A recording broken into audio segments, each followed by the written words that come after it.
You know, today is just one of those amazing, beautiful spring days. I was walking around a little bit downtown earlier, the sun's out, the sky's clear. Only 300 meters away from us, there's a couple of teams in their uniforms lined up to play a little baseball this morning. What could be better on a beautiful day like today than a game of baseball? But how would you feel if you knew that 1/3 of students are using steroids for an unfair advantage in a game like that? How would you feel if you knew that Mark McGwire, everyone remembers Mark McGwire, it was like a great story of him setting that record. Only a year prior to that, he confessed to using anabolic steroids. My topic today is going to be, what message are professional athletes sending with their use of performance-enhancing drugs to America's youth? Is that a problem? And what should we do about it if it is? To cover this, we're going to define what exactly the problem is. We're going to discuss why I personally do believe that this is a problematic issue for us. And finally, we're going to discuss what we can do in order to address this. So, what is the problem?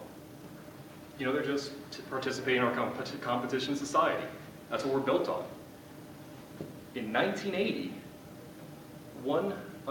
1980, a third less college students, according to the CDC, the Center for Disease Control, were utilizing performance-enhancing drugs in their games.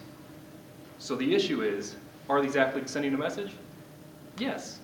Obviously, these students are seeing the success of people like Mark McGwire, like Ben Johnson, like Jose Canseco, and they are attempting to emulate that success in themselves through these methods. Additionally, while I mention us as a competition society, this actually undermines the very idea of competition in our nation. Our principles of equality call for everyone to have an equal opportunity, an equal chance. And the idea is that those who are better suited for it will rise to the top. However, if you're using these performance-enhancing drugs to give yourself an unfair advantage, is your victory truly your own victory? Are you really pushing yourself to the top in that manner? And why is it a problem? Why do I feel this is a problem? The health effects of these drugs are so massive on even adults.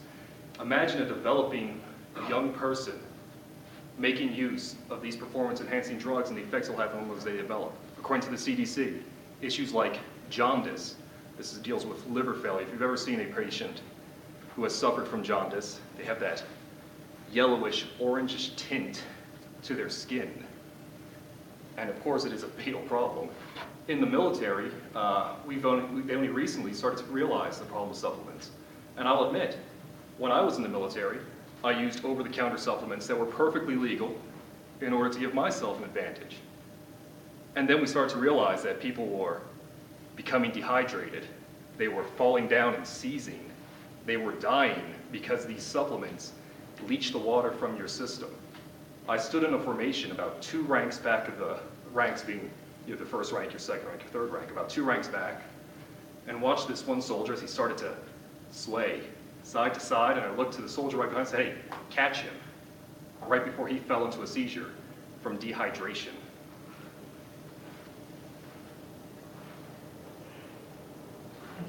So, if we say this is a problem, if we say that it is affecting our youth, what can we do to address it? The first thing is, when a person doesn't really win, we need to hold that up as an example. Ben Johnson is actually the perfect example. He was an Olympic gold medalist sprinter. When it came out years later that he actually used performance-enhancing drugs, his gold medals were taken away. He was stripped of his record. This is appropriate because our youth need to look at Ben Johnson and say, you know, he's not a great sprinter. He simply took advantage, took performance-enhancing medications in order to give himself this false victory, and it was just an illusion. It wasn't him pushing himself to a greater level. Additionally, public education.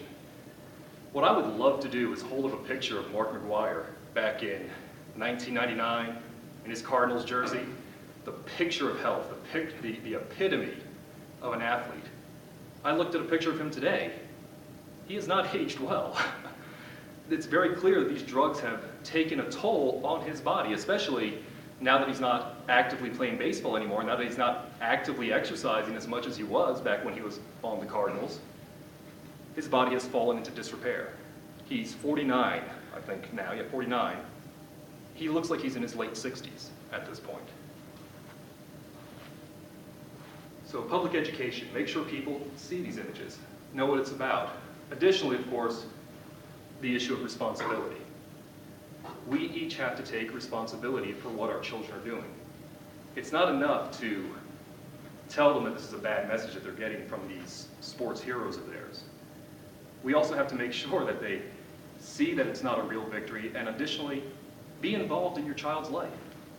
You should be the first person to know if your children are making use of these illicit substances, or even legal substances that come across the counter, because they can be just as devastating to a developing youth.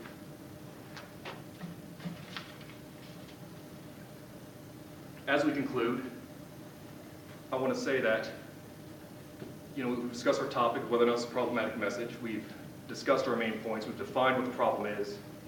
We've discussed why I feel it's a problem, and then we've discussed a little of what we can do. But what I want you to leave you with is that image again, of that baseball game. And if I get out of here in time, I'm going to go sit down and watch a little bit of it. But I don't want to sit there and say to myself, are these kids really competing? Are they really showing us at something? Or are they just getting by because they're taking a little injection, a pill, something along those lines to give themselves that extra edge? It just takes away from the whole spirit of the event. Thank you. Indeed.